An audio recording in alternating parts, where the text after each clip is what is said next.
So when it comes to building people, it's actually not just going, hi, I hope this email finds you well, free them off a job. A lot of people get put off by that sort of approach. Each approach I actually do is tailored.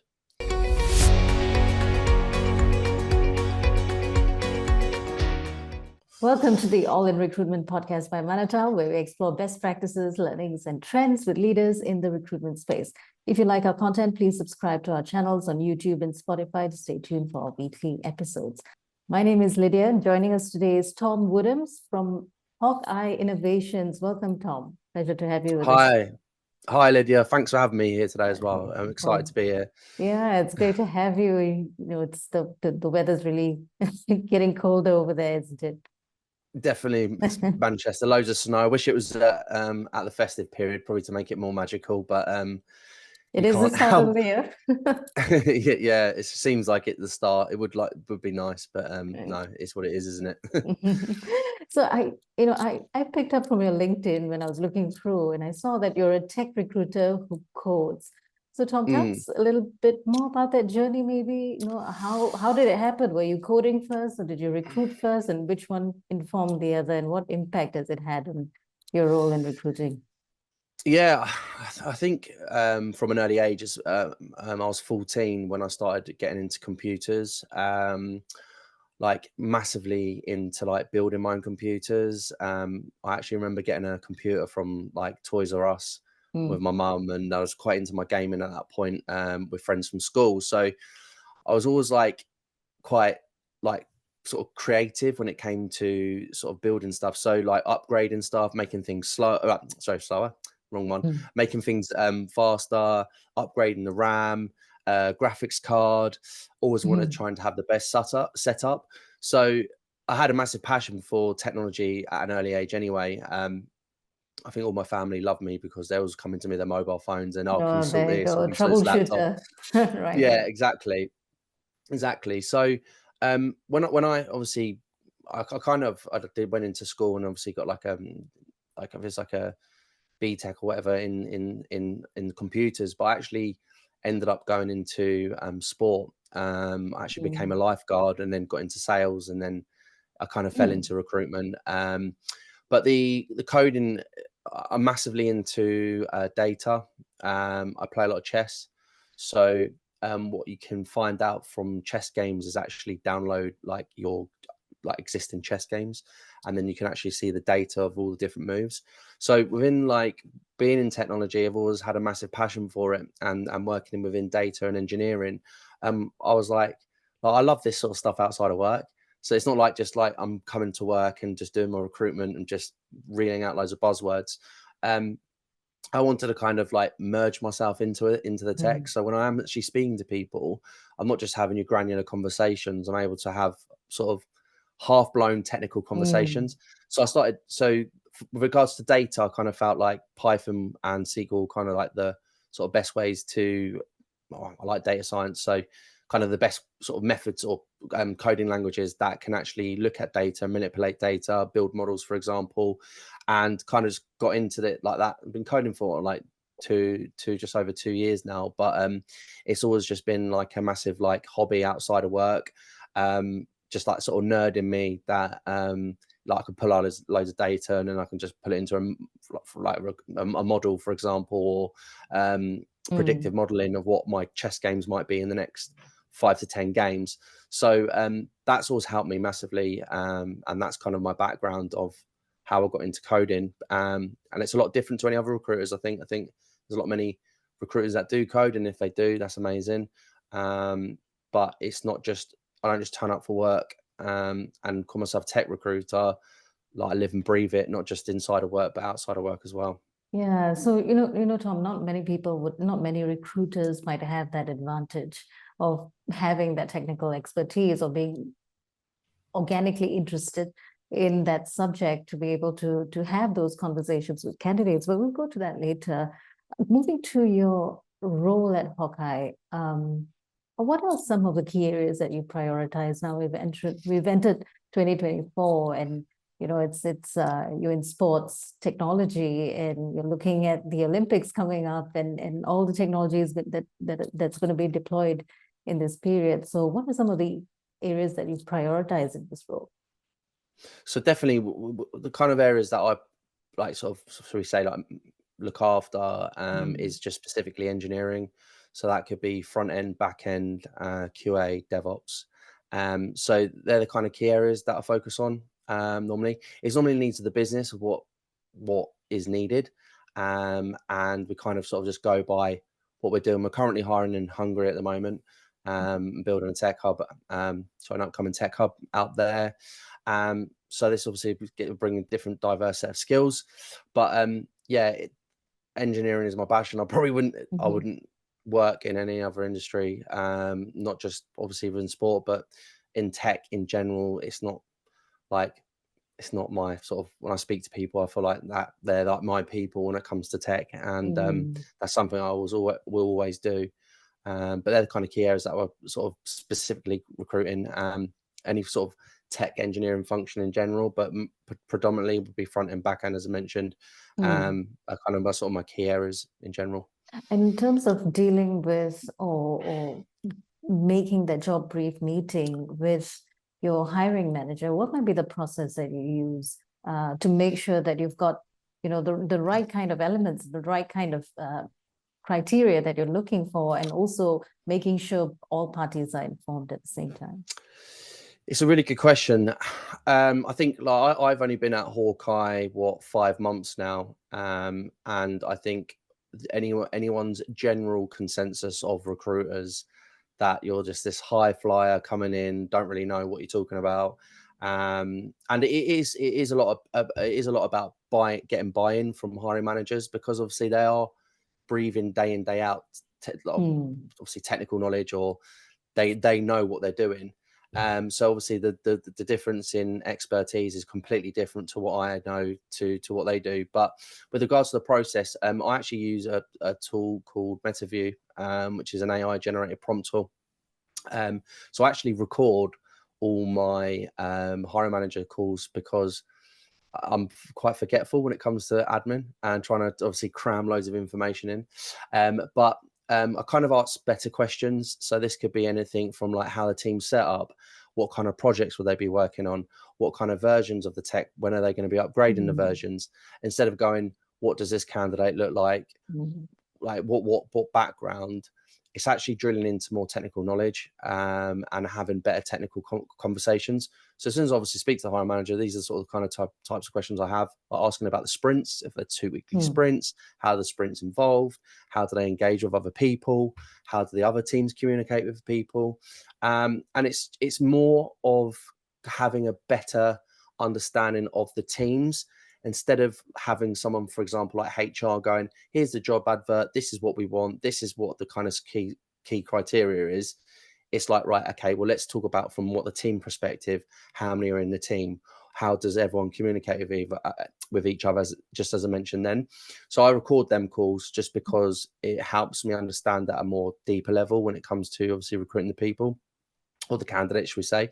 And it helps me have them better conversation with candidates, instead of saying, do you want a job? Yeah. How much is it? What is it? And do you know what I mean? It's kind of just reading out the standard bulk. So I kind of try and give that experience from start to finish, where it's actually speaking to someone that actually knows what they're talking about, but having better questions. So when you do have like a typical day of an engineer, it's not just, oh, you come to work and you're doing this. I'm able to talk about more architectural decisions within obviously our code base, and what kind of libraries that we're using, and then obviously go from there. And are these the kinds of questions that are typically asked by candidates during your discussions with them preliminarily? It really depends on the candidate. I think with me personally, I like people to go away with that they know exactly what they're doing, the kind of challenges that they're facing, the kind of code they'll be basing, kind of work that they'll be doing, instead of just going, oh, this is a good opportunity, this is how much I'm getting paid, these are the benefits, and the usual, the kind of like normal generic stuff that you would get. from a normal recruitment call. I kind of like to paint the picture with what they would be expecting, instead of like coming in on day one and going, well, this is what I signed up for. They already know, preempting of setting their expectations. And most techies in general, in an engineering space, are quite introverted people. So sometimes that can actually be quite overwhelming for not knowing what actually is going on. So yeah, I think that's kind of the main consensus when it comes to candidates. And when I'm actually talking to candidates, because people see, either I attract people through my content that I post on LinkedIn, could be from podcasts, could be from different channels, and people already kind of have a normal general conversation that they know enough about me already. Sometimes a bit more information sometimes I feel like people know me more than I know myself. So I can generally have like a good conversation. People kind of pick that up from the conversations that we have, and how obviously I'm presenting sort of my technical knowledge or questions that I'm asking, that I can actually get better sort of conversations from them.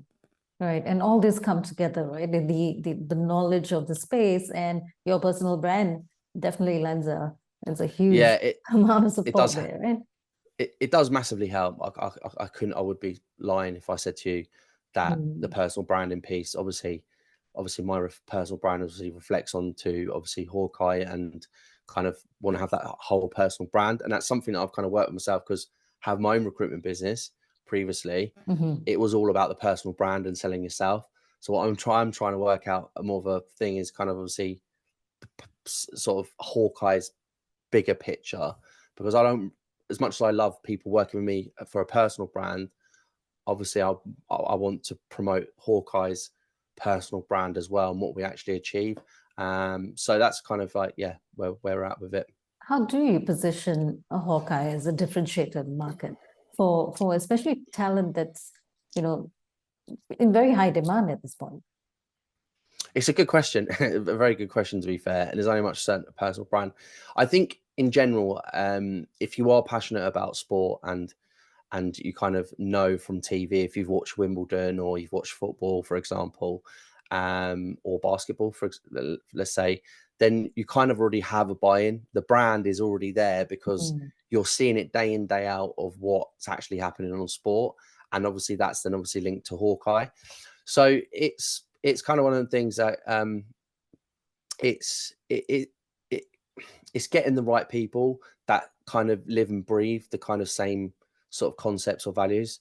And to be fair, it kind of sometimes does actually sell itself, because you do get a lot of applicants for particular roles that want to work within an environment that we obviously currently doing for our clients.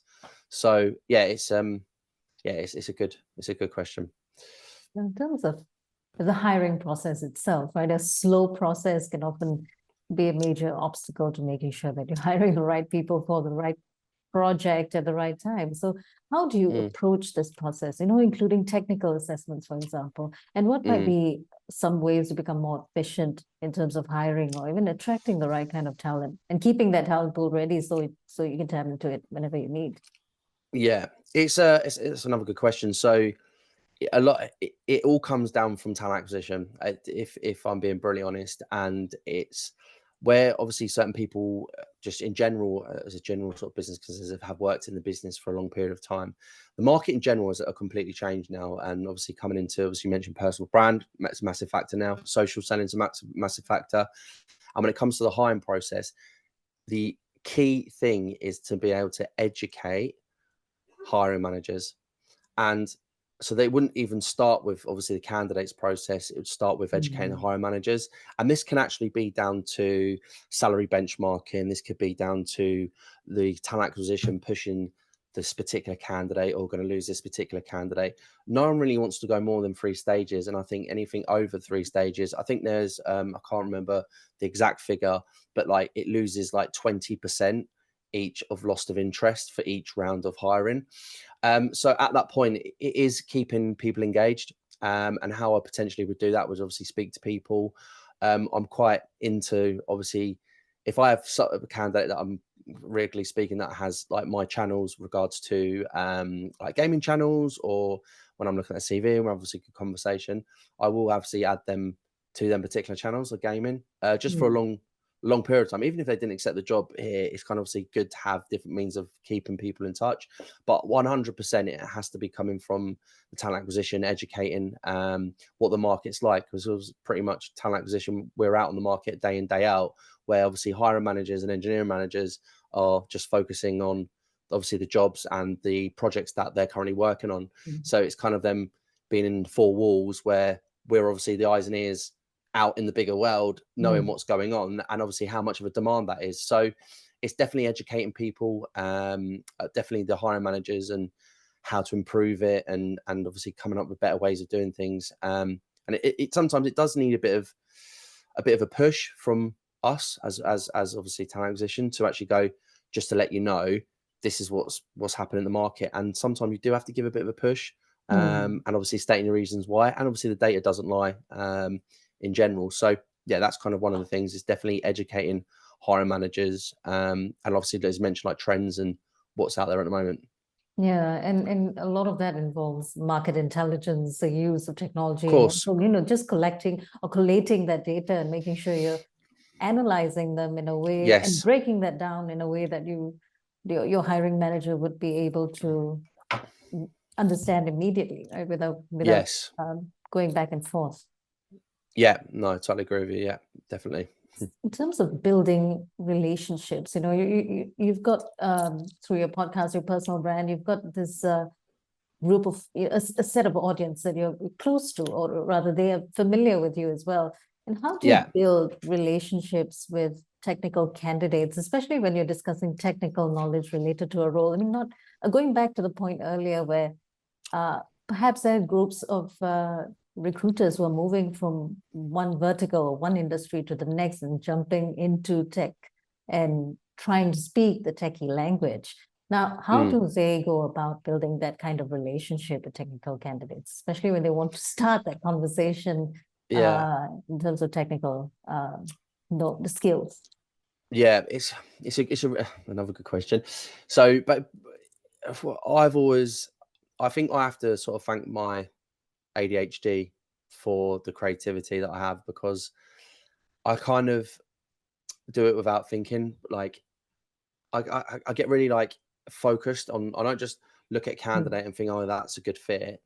I kind of do a lot of detective work based on this. So this would be looking at the kind of posts that they like. That'd be kind of some of the activity on LinkedIn, kind of the stuff that they're engaging with. Suddenly, I can then paint a picture in my head that they like gaming. They are certified in Java or AWS, for example. But suddenly I've already built a story from what they're about, and I can obviously kind of picture it in my head, what kind of profile that person, or what that kind of person would be, by the way their language and they communicate. So when it comes to building people, it's actually not just going, hi, I hope this email finds you well, reel them off a job. A lot of people get put off by that sort of approach. Each approach I actually do is tailored. So each individual message I send, that's either a connection, as in like connection request on LinkedIn, or a personalized message when I am reaching out, will always be tailored to that individual, and that'd be language, tone, kind of words that I'm using, and then I also will use that kind of familiarity of, I saw you like to post around, I don't know, PlayStation, for example. I saw you like some of the games. I'm massively into games. This is kind of games that I would play, and then suddenly it is building that kind of that common ground with a lot of people. A lot of people think that approaching someone in like a scattergun approach when it comes to recruitment is like, need to get the numbers, and obviously more of an agency background where you're trying to get the numbers, you have to hit target and stuff like that, which then you neglect the personal build up, or the rapport with people. So anyone joining this market, it was definitely one to get involved with coding, even from basic stuff which you can learn online, and two, start spending a bit more time with people to actually learn about them. From someone's LinkedIn profile that are active, you can tell a lot of what kind of types of person that they are by the types of content that they like. And you can do this yourselves. You can go into activity, look on the candidate, and then you can see all the posts. So it's all there for you. But I think sometimes it's being a bit more creative, and you have to spend a bit more time showing you a bit more care to people. It's not like a slapdash approach. It's having that genuine buy-in from someone, and especially when you're speaking to a lot of people and you're looking at the content that they like, and then suddenly you're writing content, they're like, oh, how did you know that? But you're already looking at the content they type of like. So that petite piece of content might relate to them because they love, I don't know, gaming, for example, and then suddenly you're listing out the games that they're like, and then suddenly you've got a correlation of, oh, they like the same games I do, and then they're like, how did you know that? And then it kind of just, I think it comes with experience, talking to people, building rapport with people. I'm quite quirky when it comes to, I kind of sort of will be funny. I won't just make a joke for the sake of making a joke. I'll make sort of something funny to kind of break that ice, because a lot of people, as I said, engineers are quite introverted, and sometimes it is quite hard to bring that personality out of people. So I kind of like make a bit of a joke of it. I've stalked your profile or whatever, and it normally 99% of the requests that I get or connect with people, I've never had anyone not say no. It's interesting that you talk about making that first connection, hyper personalized, or really just tailored to that person by really getting the nuance into who this person is and trying to understand what they like. Now, moving into the use of maybe artificial intelligence or chatbots, etc., and then you've got automated messages going out. I mean, these are messages going out, but not necessarily personalized. So what might be the best use of generative AI in recruitment, or even overall in talent acquisition? Yeah, it's a good one. I actually did a post about this today, actually, and how you can actually utilize something like ChatGPT to leverage feedback for candidates. And a lot of people focus on one, they can't be bothered. That's probably just me being straight. When it comes to either one, writing content, you can normally tell from a ChatGPT post if it is someone's used it to write their own post. And two, the AI assistance on LinkedIn is great, especially with people that don't know where to start when it comes to connections. But something I would advise is use that as a baseline or a template, and then personalize that and add your own little sort of tweaks or your own personality. Because what you end up happening is everyone is sending the same generated AI messages when it comes to candidates. So what does that make you sort of stand out from the crowd? Because it doesn't. Because that might have been great at the beginning when it was new, and you think, they know loads about the job and stuff like that. But when you're suddenly getting an influx of candidates saying the same thing, how can you actually point out, without going on someone's profile or actually going through their skills and qualifications or having their CV, how does that candidate actually stand out to me? If someone said to me, oh, I love your podcasts, and then obviously with the generated AI connection quest, oh, I've seen you really good, I love to chat with, I don't know, one of my guests, let's say, how should I say, let's say Alex Partridge, for example. But then suddenly I'm kind of more interested with that particular post because they've already mentioned a podcast that they've seen on Alex Partridge, and then it's a more of a talking point instead of having a generic message that 100 people send all the time. It's worth always trying to use that. If you find it challenging to write, which a lot of people do, even I do, make sure you're trying to personalize it with something that is relatable for that particular person, so it does stand out. In terms of using generative AI or even crafting a job description, for example, when it comes to D&I, diversity in tech talent, especially, we've heard plenty of perspectives that it all comes down to the tone and the language that you use to attract diverse talent, especially in the tech space, where you want to see a little more diversity. So what strategies or ways do you recommend to approach diversity in hiring, especially in tech? It's a good one, and it has come a lot of way where it was before, where a lot of obviously people putting in, oh, it's a fast environment, it's a dynamic team, and you're looking at it and thinking, what that means, what does that actually mean? Yeah, say what you mean. Like, it's a dynamic team. It's pretty nebulous. Okay, yeah, it's just one of them things. And one of the key things at the moment is like saying it's a family environment. I did a LinkedIn post about that, and people know when people say it's a family environment, that people will probably get overworked. There'll be a lot of rumors, gossip. It kind of like, you've already got one family, right? Like, why would you want another family at work? Do you know what I mean? You're spending a lot of time with these people. But it is definitely the tone. And I think also having like the reasonable adjustments in the criteria at the beginning of the job adverts does massively help, because obviously you're promoting that, and that's at the front foot. But it is like having ADHD. Like having ADHD, I was diagnosed nearly 5 years ago. I'm on medication and so on and so forth. And having that on my profile has not just given me people that have been, oh, I've seen you've been diagnosed, I've seen you write about content, but suddenly people feel open to actually have a conversation about their own challenges. With it, that could be ADHD, or it could be a neurodivergent in that particular neurodiverse space. And then suddenly you actually are getting people opening up because you've opened up about it. And that's the whole reason why I talk about the ADHD part, to try and help promote it. So when you're kind of talking about diverse talent, it's sometimes actually good to actually present like people like neurodivergence on either the webpage, or we have a culture, safe space, for example. And the language is definitely, especially like with applicants as well, with that long application forms, loads of processes, people do actually tend to be switched off quite before that, especially with obviously long job descriptions. So it's definitely tone of language. Say what you mean is kind of like how I normally put it, but kind of put the forefront of like reasonable adjustments, like it's fine to apply. It just like being yourself, and that's what kind of the stuff that I kind of promote online. So yeah. And your podcast is also on mental well-being, right?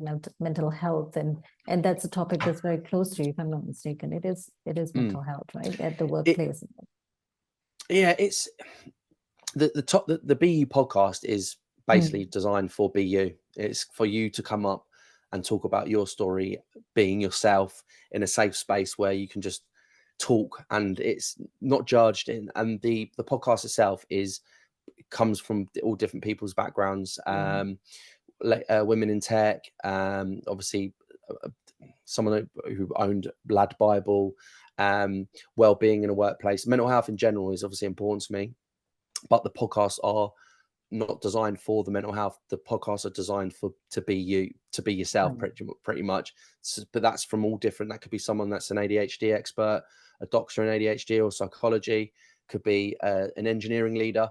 But yeah, it's kind of designed for all types of different backgrounds, and kind of come up on stage and sort of talk about them and what they do and where they are now.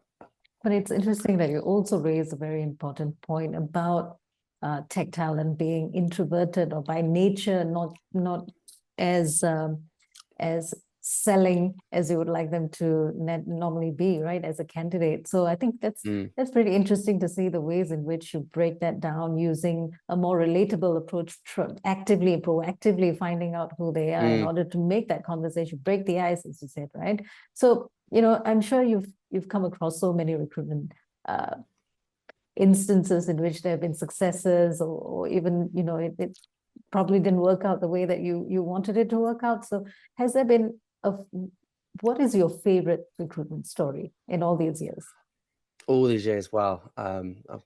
Probably I do remember. You probably have too many, right? Yeah, loads. There's loads. No, and this then relates back to the ADHD that I obviously talk about. I had a candidate that obviously found me online, a candidate that I found online, and then and sort of just looked at his profile. And then he actually came back and then looked at my profile, as you do, sort of table tennis. And he sort of mentioned about the ADHD, what that entailed. So when we actually had a conversation about a vacancy that he was obviously looking to go for, he actually said, "Oh, I saw that you do stuff about ADHD and stuff like that."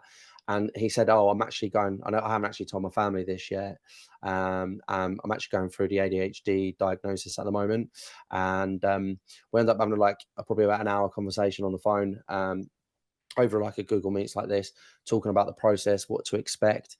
And then obviously he had the diagnosis, and then obviously went on medication. But he said, if it wasn't for your input and how you obviously discuss it and how you're so open about it, I probably would have had more anxiety going into that initial diagnosis meeting with the psychologist. to actually get that, but it was your sort of words and strength and what you've explained to me, so I was able to set my expectations. And yeah, he's like on medication, he's doing really well, and been in his current employer 2 years now, and that's that's actually in a governing public, in the public sector, in government. So that's quite, I thought I was quite sort of open and honest about him talking about that, but where I've talked about it open and honestly, he felt like a more comfortable approach to be able to talk to me. So that's probably one of the success stories of him opening up and getting a diagnosis, and then telling me that he did, and now he's having a better life. And yeah, it kind of sort of sets something. That's kind of what it's about. For you to open up like that and really project yourself for what you're going through, or what for who you are really, and just being very open out there as your personal brand, was that a challenging decision, or was that something that took time for you to decide in order to, you know, would you want to do that or not? Yeah, it's a really good question. It's one of them things where like anyone, when it comes to LinkedIn, a lot of people put the post out and automatically you think, oh my god, what is people going to say about me? You're making yourself like really vulnerable, because you're pretty much Vulnerable, exactly, yes. putting your heart and literally just sticking your heart on a post and going, please don't break my heart, please don't break my heart. And it kind of gets to a point where you think, okay, oh, people are actually enjoying it. People actually are getting comments on it. There is part of like with ADHD, which is RSD, which is a rejection sensitive disorder, where you can, if someone says something bad, you can go into a bit of a sort of shell and think people don't like you. You can overthink it. You can think for days. So I think it does come with confidence. And at the end of the day, which I've had to sort of work through the challenges, is that all your content is not going to please everyone. And what happens is that you end up trying to people please for everyone else to say the right things, when really you should be focusing on what you want to say, because you're the expert, own your space. So I think it's one of the things where it's taken me a bit of time to build confidence up. And since building that over a period of time now, a lot of people, probably over the last sort of 3 years, I've probably helped over 10 people conquer a fear. As it's not my job, but I enjoy helping people. So it's kind of like a self-gratification, and actually talking about the condition in general actually helps you being able to document it online and be able to help. Do you sort of find this challenging, or is there someone else in the same boat? And then suddenly you find that all the things that you say around ADHD or being neurodivergent, everyone is feeling the same or gone through similar challenges. So suddenly you've got a pool of people that all get what you're saying. So it's quite nice when it comes together. But yeah, as I said, it's more of a confidence thing. And I think that just comes with time. And impacts being made. I think that's the most important thing. Yes. Right? Whether it's 1, whether it's 10 or 100, you still have that impact that's being made. So yeah, that's great.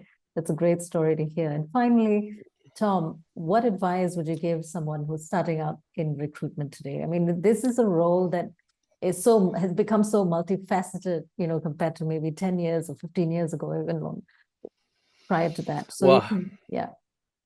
Don't start. no.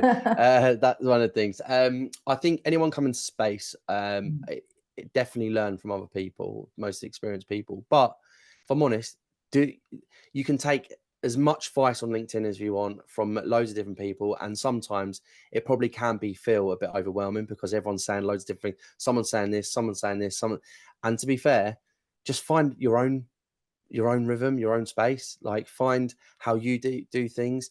My ways might, your own voice, exactly that. And your ways might not be different to my ways, and so on and so forth. But it's worth just getting involved, even just start posting about, even like there's genuine good people on LinkedIn. And like you could ask an engineering manager like what they would like to see. Like, always constantly go to the source. For example, like a hiring manager, what would you like to see from a recruiter? Have to be outside the box thinking. But I think with recruitment, don't think that overnight you're going to become the best person ever. I would think, like, take each day as it comes. Don't try and learn too much, and try not to listen to everyone else, what they're saying.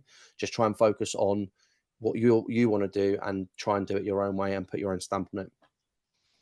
Thank you so much, Tom. This has been great. I mean, it's generous what you've just shared with us, and also looking into the vulnerability associated with putting yourself out there and being relatable to those who might want to explore something more around themselves, right? So I think this has been great, and thank you so much for your time and your insights. So do share your contact. You have a podcast and you're on LinkedIn, you're pretty well known, but still, for the benefit of our audience, anyone who wants to contact you and maybe take that conversation further, where can they find you? How can they connect with you?